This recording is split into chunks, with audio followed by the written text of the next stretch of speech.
the week of July 23rd to July 30th, he bought 2,177 NFTs. So almost 2,200 NFTs during the week of July 23rd to July 30th. And 7 days, right? So 300 NFTs a day from July 31st to August 5th. So this is the week after that. He bought 3,438 NFTs, which is 340 NFTs a day. The week of August 6th to August 12th, which is last week, he bought 2,145 NFTs.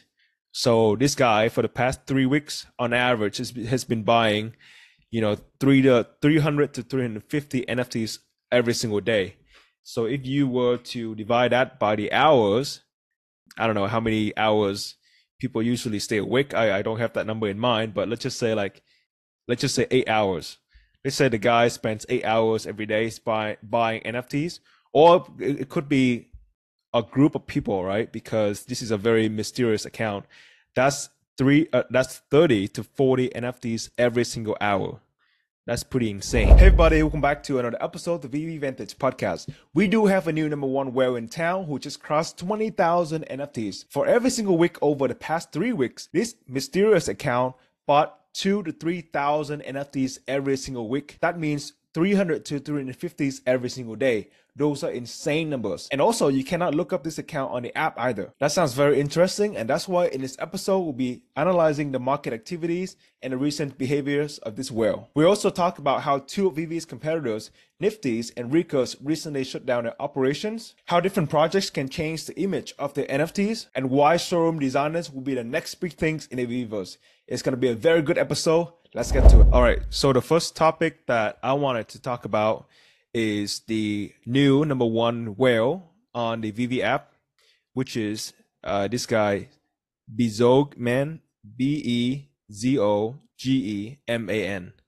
And as of August 12th, he has almost 20,000 NFTs.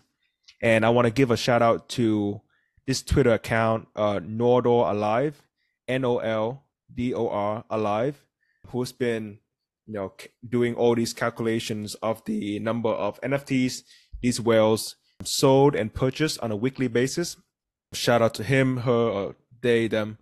So BezogeMan, I don't know how to pronounce it correctly, but August 12th, he has almost 20,000 NFTs. He probably crossed that number already.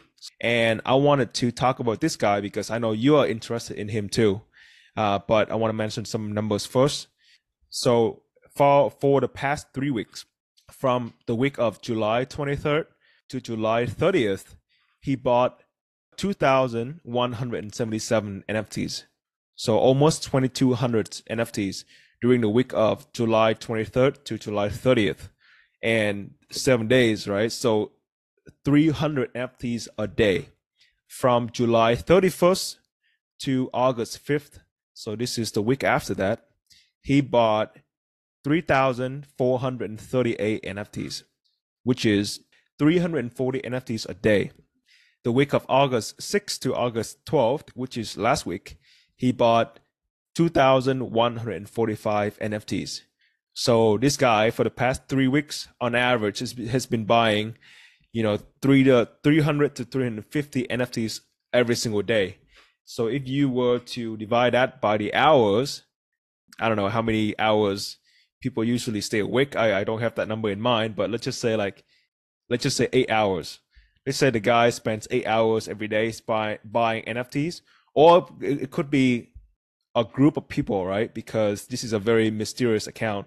That's 30 to 40 NFTs every single hour. That's pretty insane. So the account is private. Nobody has been able to find this account on the VeVe app. I know a lot of folks have talked about this account and dig into the blockchain data. And I know you have some insights on that too, right? Yeah, I've been talking to a few different people trying to get a feeler out there, and see if anyone had any information. And coincidentally, there were some reputable people who were deep diving into the owner's wallet.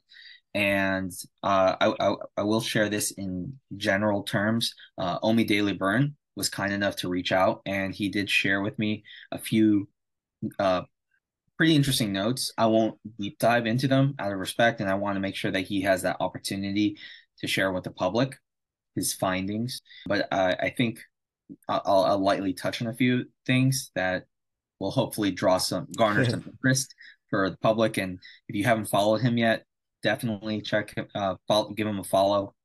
But so he did confirm that this person, or possibly even a business, we don't know for sure, they have had an active wallet pre-IMX.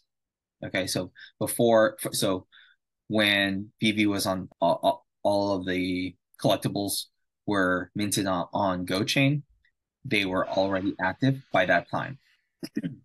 And then their activity was pretty moderate leading up to, I think, July of 2022. And they scaled back a lot to almost no buying. And by no buying, I mean like 100 to 300 collectibles per month. And then around May of 2023, that's when they really started to ramp up the buying to now. And as everybody in the community who's been following along knows, that this guy's been going haywire, guy or girl, whoever it may be, or business. So that's been really interesting. And you can't ignore it, right? Yeah. So my initial response to all of this is just like everyone else, who is this? And why is their account set to private?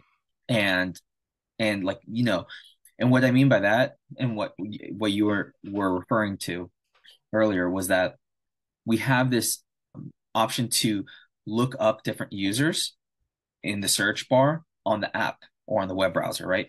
And that is and even if we type in that username, they will not pop up. So that's a very unique situation, and that's what we mean by when you were mentioning this, that their account is private. It's not that we can type in the username and then we click on their account name and then it says it's set to private, right? That's very different. So most of the time, like for 99.9% of us, is whether you are private or a public account, you should be able to look up everybody, right? But not this particular BezogeMan account. Correct. Wow. And what I found to be pretty funny too is that I have not been buying, but I have been kind of like perusing through the different collectibles and listings, and I did find that they had X-Men #1 list, and I hope that's the right comic, but it was a secret rare, and the floor was like 1,400 gems or so, and they had it listed at floor. So they're not only buying, but apparently that I can't really speak more to it, but they are trying to sell something. So they did have a a comic listed on the market for sale. Wow. Actually, give me 1 second. I just saw a small spider landing on my arms and I pushed it away because you were talking. Okay. All right. I have no idea where it is, but it didn't bite me. I'm not going to turn to Spider-Man tonight. You don't know that. You don't know that. There's always a need for an Asian Spider-Man, right? We have to hit every demographic. All right, you were talking about how, let's just say, okay, this is a guy, right? How he was listing a secret rare comic book on the market. Yes. Yep. And I don't know what that means. Maybe they were just testing the function. Maybe they were just looking for a couple extra gems because they had too many. Who knows? And again, I don't want to talk about what they have in their wallet because I'd imagine that Omi Daily Burn has some really cool information to share with the public. So I want to give him that platform. I want to make sure that he has that platform, and I respect that research that he's done. But that's about as much as I know. And yeah. Oh, I found it again. Hold on. All right. Killed it? Yep, I killed it. Let me clean it up real quick. Okay. All right, we're back. Sorry, guys. I'm definitely keeping that in the podcast. So that's pretty crazy how we cannot find the account. It sounds like I know some people have mentioned that the hypothesis of this is a business, maybe like there's like a know your business kind of requirement that they can have that doesn't disclose their account or something like that. I don't know, but it's very interesting. I have looked everywhere and I've asked a ton of people. I even asked Dr. Profit, and he doesn't know. So this is a very interesting case. Okay, so that's that with BezogeMan. So if you are interested in coming on to our channel slash podcast for an interview, we would love to have you. And I know you have reached out to him on the app, right? I think you send like a post on a social feed. Yeah, on the VeVe feed, Yeah. I tried to tag them. Mhm. Obviously, like that's unknown to me, like whether or not they actually saw it. Mhm. But I made the effort because I saw them list that X-Men on the market. So when you saw the listing, did you click on the account? I did, and it was just like as if it was a regular account, but they Mhm. were set to private. Oh, okay, okay. Yep. But you cannot find the account on the search bar. That is correct. Wow. Hmm. Interesting. Yeah. Interesting. Like we can't really speculate much more than Buying 300 NFTs a day. Yeah. 3,000 a week. That's crazy. Hey guys, just a quick message. Every week I, Mr. V, work over 20 hours to bring you the most non-BS VV content. English is my second language, and there were nights we recorded until 1 a.m. My brain stopped processing and I naturally spoke Vietnamese to him, and it got pretty weird. But that's just how dedicated we are to this podcast. In return, we ask you to enter a gentleman agreement. We will continue working until 1 a.m. for you, but we ask you to subscribe to the podcast, leave us a rating, and tweet at us to tell us what you think, because those comments will ultimately help us to refine the content just for you. That's it. That's all you need to do. Let's get back to it. But anyways, today we have a pretty big news in the NFT space, which is Recur announced that they are shutting down starting, I think, November 16th, 2023. So, this is a bad news for Recur collectors, because this is a pretty big platform in terms of IPs and in terms of the investments that they have. But before I even get to Recur, 3 weeks ago, Nifty, and this is not Nifty Gateway, this is just Nifty, shut down their operations too. And this is a platform that has IPs like The Matrix, Game of Thrones, and Space Jam.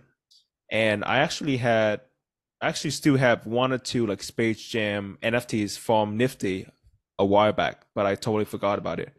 So they shut down in early August, which is maybe 2 weeks ago, and Nifty actually got a lot of investment.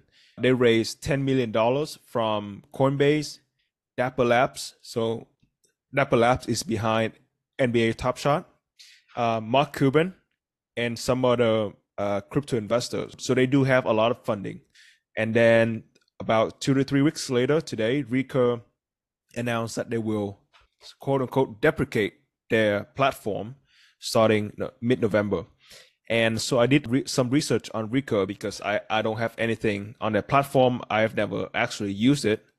They are backed by very prominent investors, including Gary Vaynerchuk and the owner of the New York Mets, Steve Cohen.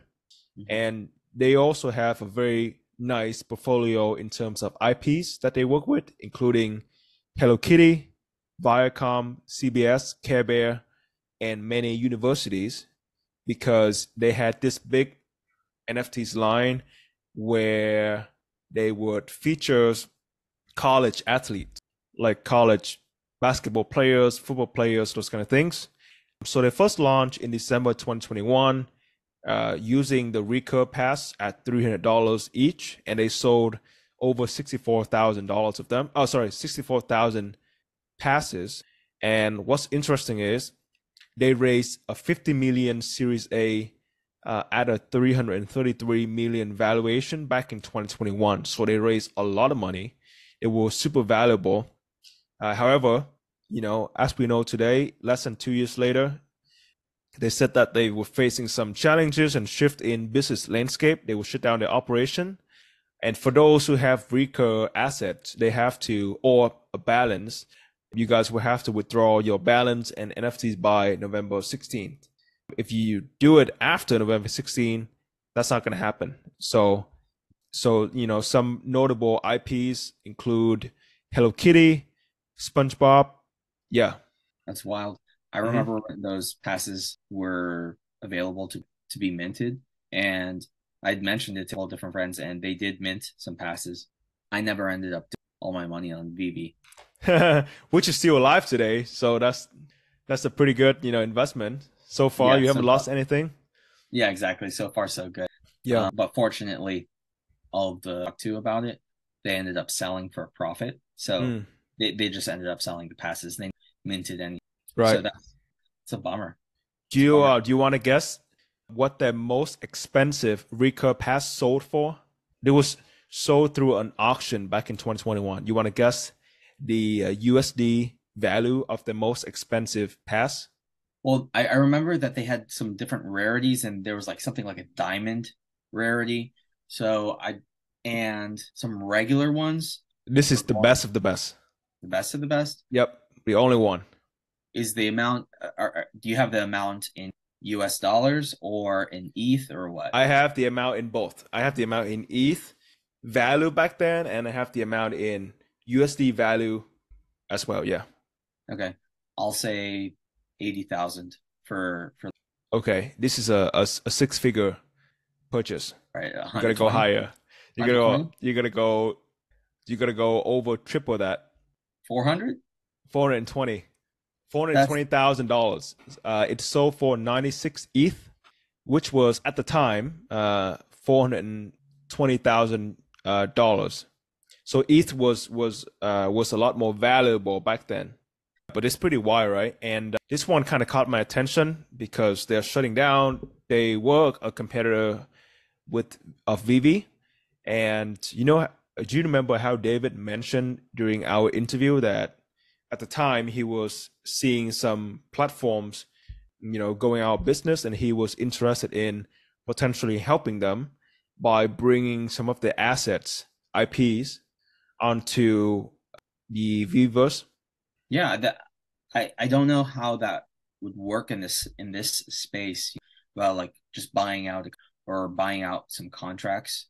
So for example, and I only know this because I have an older sister who likes the characters, but with Hello Kitty, the company is called Sanrio, SANRIO, and they have like other similar characters.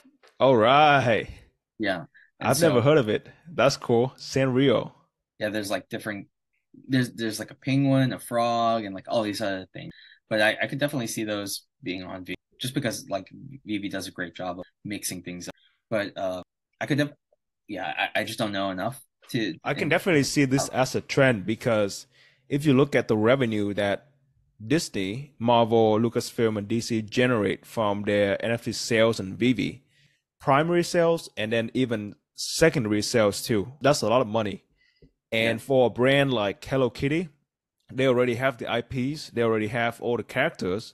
I'm not sure if their customers are on VeVe because, I would say the majority of Hello Kitty collectors will probably be, female, and the collector base of VeVe is majority male.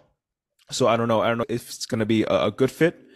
But anyways, I can see, IPs that have collaborated with failed NFT platforms potentially migrating into VeVe just because VeVe has all the functionalities to make it work and also a very strong base of customers and collectors. And it is very, very well known in the space as well. Yeah, I'd be interested to see how the company approaches the other IPs that they could establish new partnerships with. Maybe take on the contracts that are with. But then again, I wouldn't expect anything. At least 6 months, right? Oh yeah, I don't expect anything either. Yeah. Yeah, we touched on this quite a few times. It takes and again, they say that it takes about from onboarding, creating it, and then creating the collectibles or the first collectible or whatever, and then sending it back and forth for So and yeah, also like the Recur NFTs, I think they are decentralized, meaning when the platform is deprecated, you can transfer your assets to your wallet. So if VeVe were to, let's just say, like adopt the Hello Kitty NFTs, they will have to figure out a way to get those NFTs to a very centralized platform, or at least like centralized for now, right? Because you need to integrate those decentralized assets from people's wallets to a centralized platform like what you have now in your VeVe wallet. And not to deep dive into this too much, but I was watching this interview that CoffeeZilla had with another person who just found it pretty humorous. What determines the value of an NFT and what is it and topics. And they were talking about like how with NFTs they're essentially to a file somewhere else that yes you do own technically you're only own a link to a file that is that exists elsewhere, but whoever's in charge of that can manipulate the file, the link, right? And so there was this project Goblin Town or something like that. Do you remember hearing about that? Yeah. And then the owner rugged everybody, the creator of the NFT project rugged everyone in a really distasteful kind of, I mean, rugging anyone is horrible, but then there was this just like, they added something else to it that was just like, even, they didn't have to go that far, but everyone's NFT, those images changed to something else. Yeah. That's all I'll say about that. But that just kind of shows like between VeVe and then other NFTs, yes, you could show ownership of that link, and there's a term for it. It's like IBSN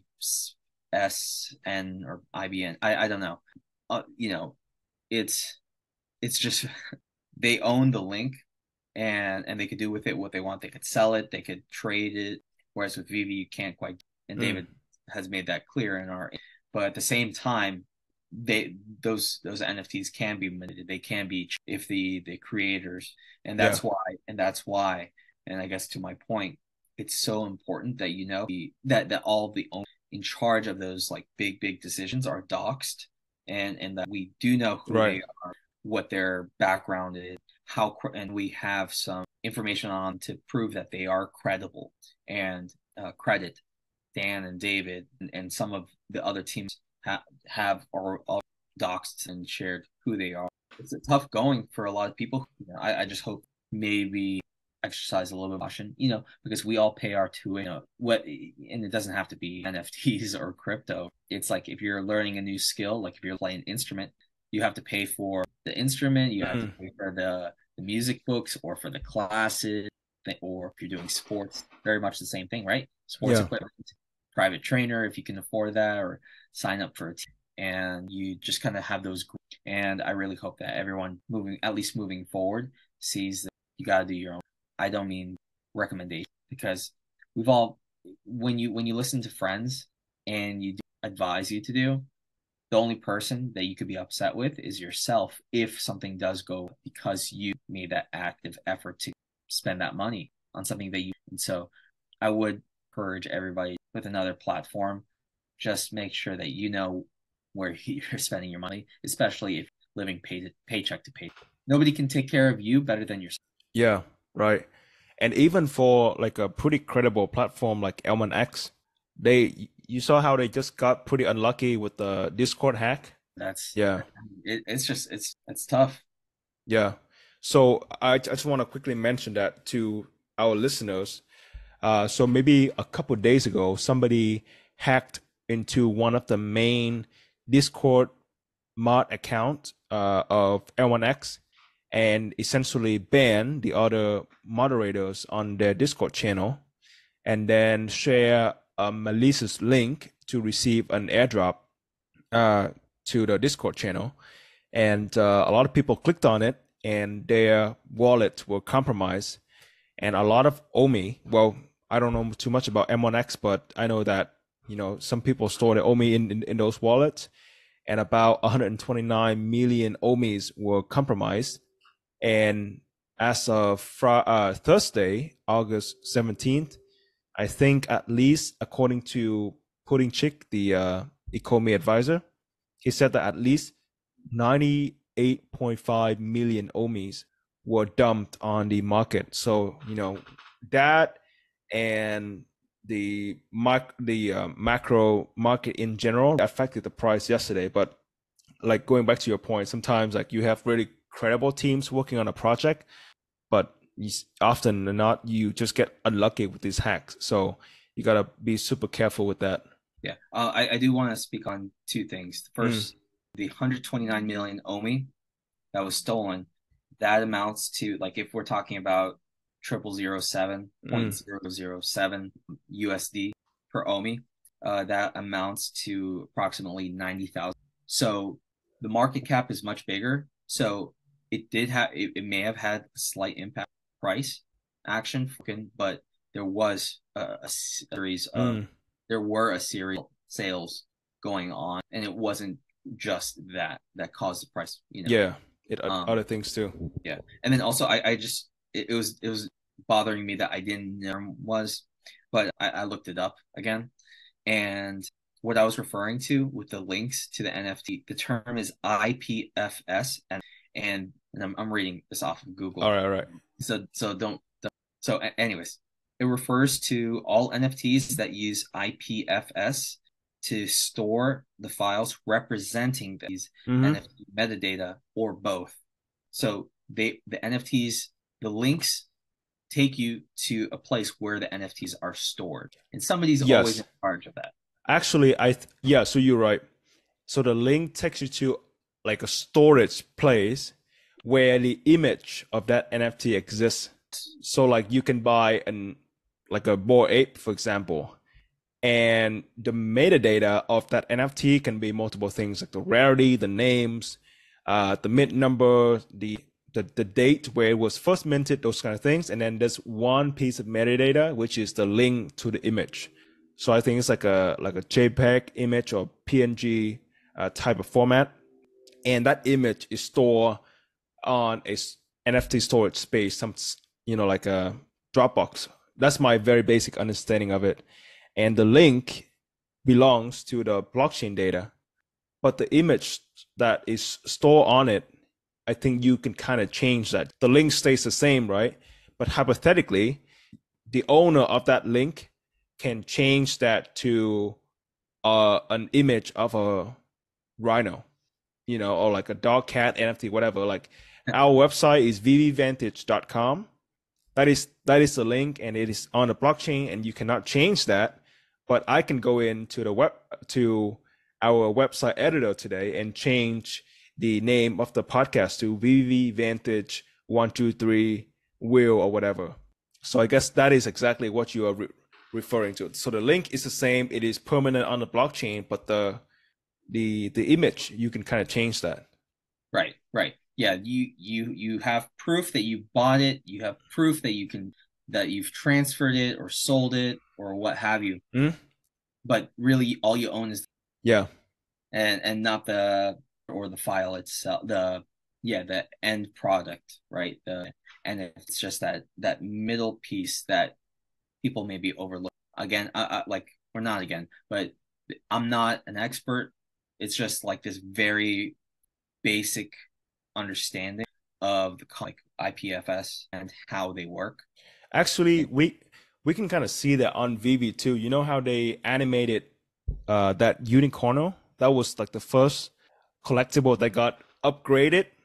Yes. So it went from like a 3D file to an animated 3D file, or exactly. And then there was another book from a different IP. You know how they animated the book so that it opens, and then you can kind of read it. I can't remember the name of the collectible, but yeah, it was like season 1. Oh yeah, it was with it was like some evil book. Yeah. Yeah, I know what you're talking about. Yeah. So that's pretty much the same concept. But moving on from that, last week we had a really good chat with Steve-O. Steve-O, shout out to him.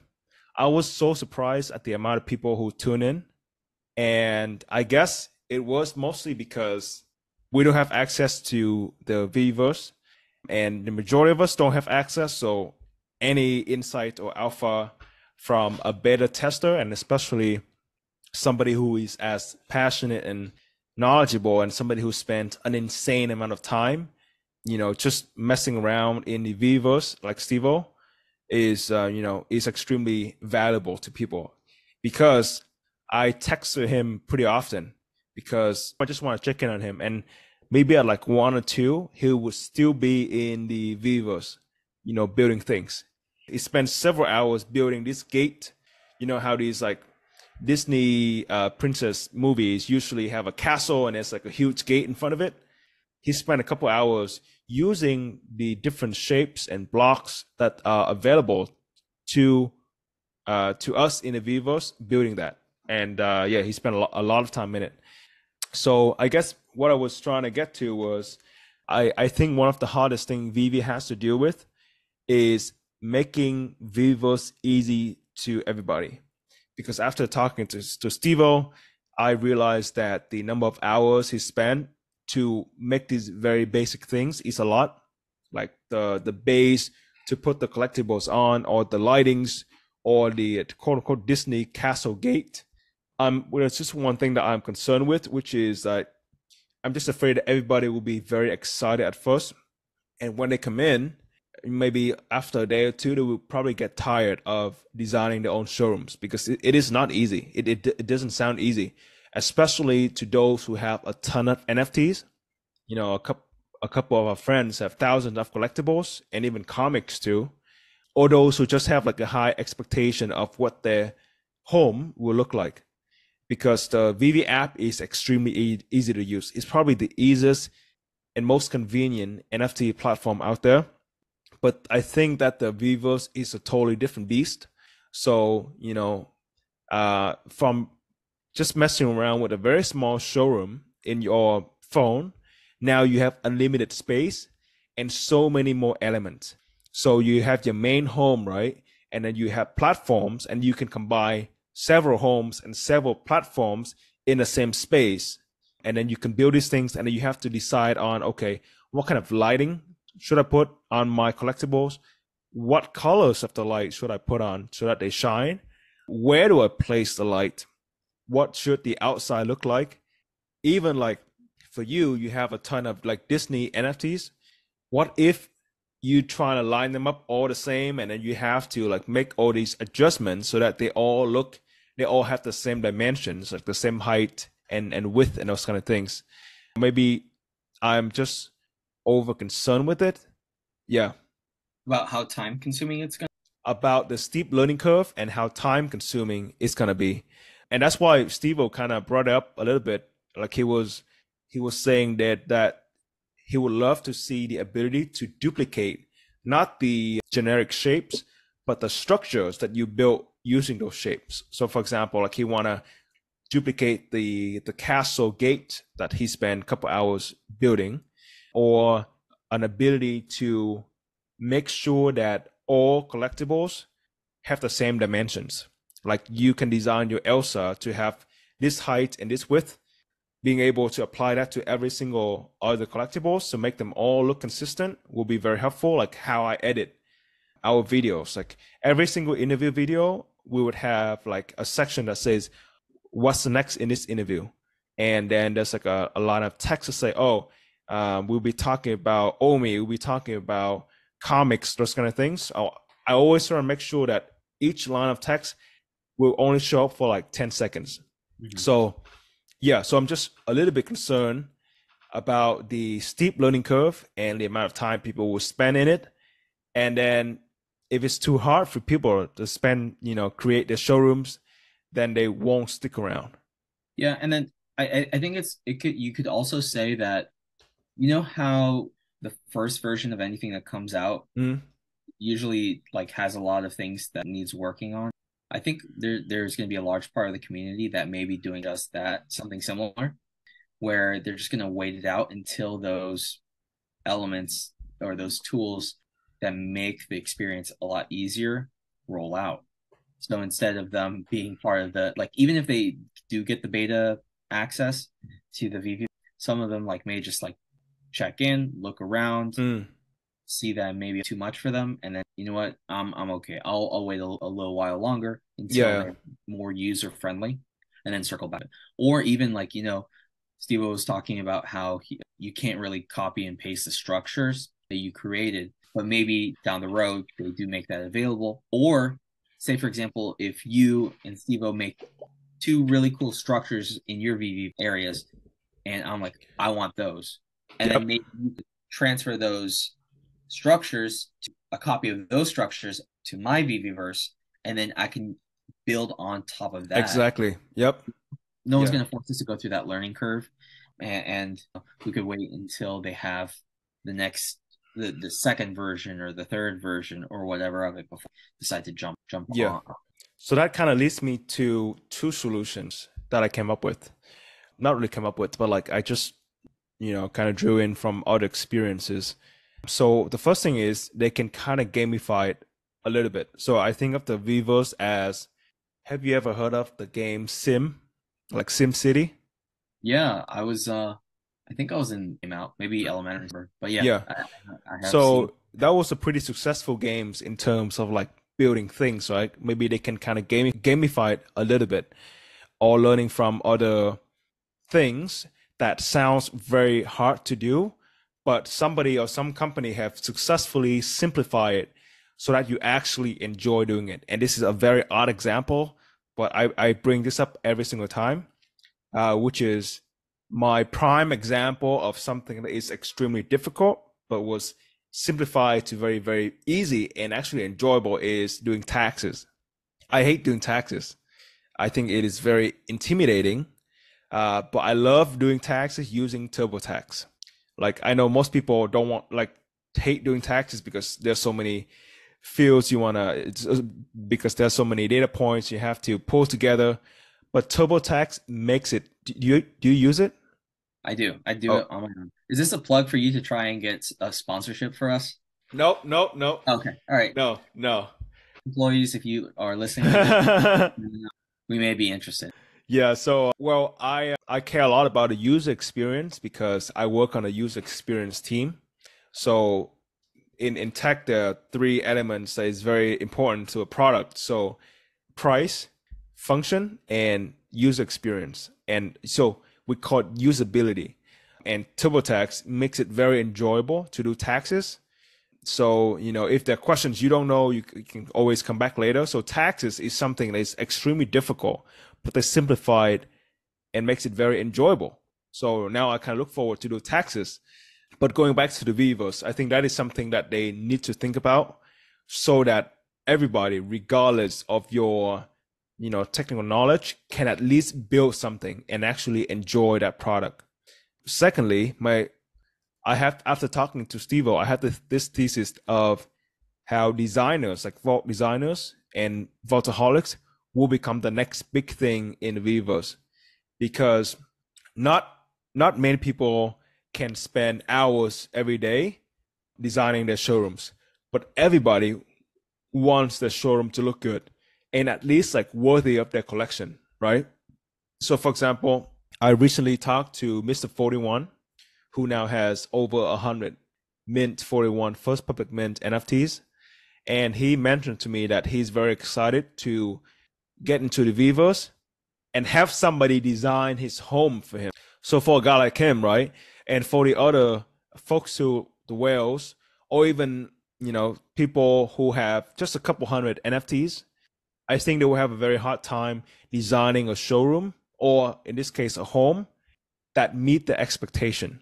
So they're probably gonna, going back to your point earlier, like if you can create a very nice structure, if you can create that Disney castle, you can sell it to me, and Stevo. If you sell it to me and Stevo for like, I don't know, $5 each, and you sell it to 20 people, you make money.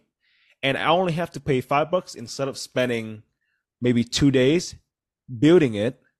And because I'm terrible at designing, I'm probably not going to get anywhere close to your kind of quality. And I'll probably waste 2 days. So I think what people would do is they can either hire vault designers, and I'm sure that this will happen because Dan and David already thought about it, because how Steve mentioned that you can get people to co-design your showroom with you, so you can bring people.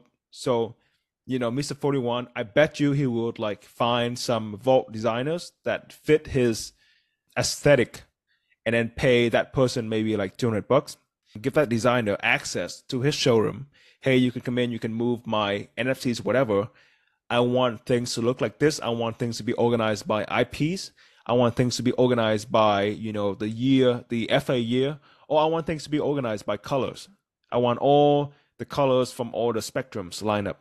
So like they would have those requirements and then pay a couple $100, and then he would have a beautiful showroom, and then other folks like Dr. Profit, he would come over and visit, or you come over and visit and see, wow, you have a very nice showroom. I have all these nice collectibles and mint numbers, but my showroom looks like an empty warehouse with some random things on it. It doesn't elevate my collection whatsoever. You at least want your home to look decent, to look presentable, so you can have friends over, so you can be proud of it. And I think people will hire this designer to make that happen.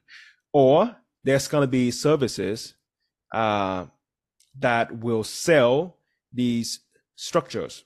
Hey, if you want to buy, exactly, template.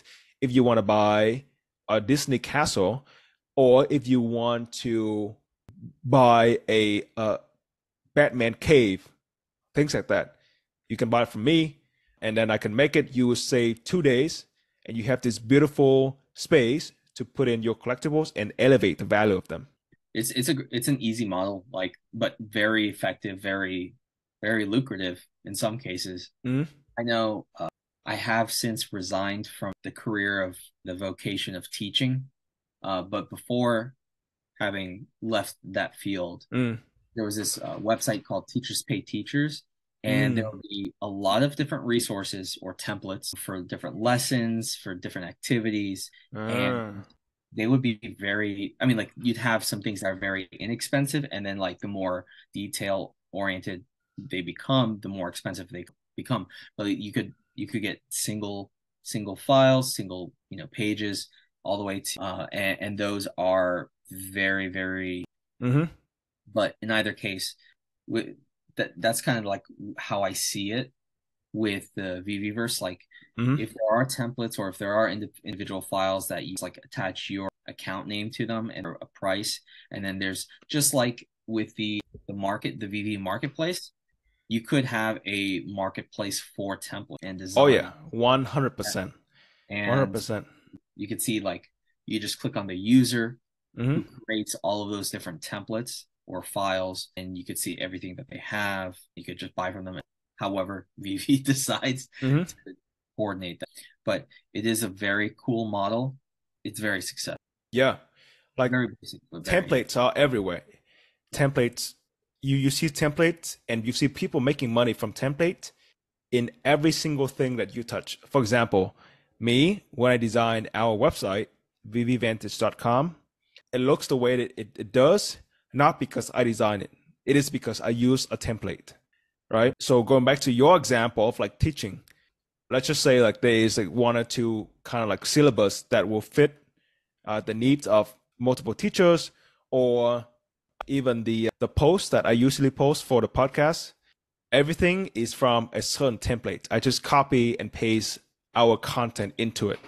So yes, I do agree with you. I believe template will be a very big thing in the VeVeVerse. And to those who are listening, if you're good at designing, you should look into it, because they will definitely allow like scripting and those kind of things, because user generated content will help propel that growth of the VeVeVerse, because there's no way VeVe can have the resources to make these things. And even if they have the resources, they probably shouldn't spend on making these things, because the users, the collectors, they understand the IPs, they understand the fandom, they understand that, oh, Halloween is coming up, maybe we should make some haunted house, those kind of things. VeVe should dedicate their resources to, getting more IPs, to improving the products.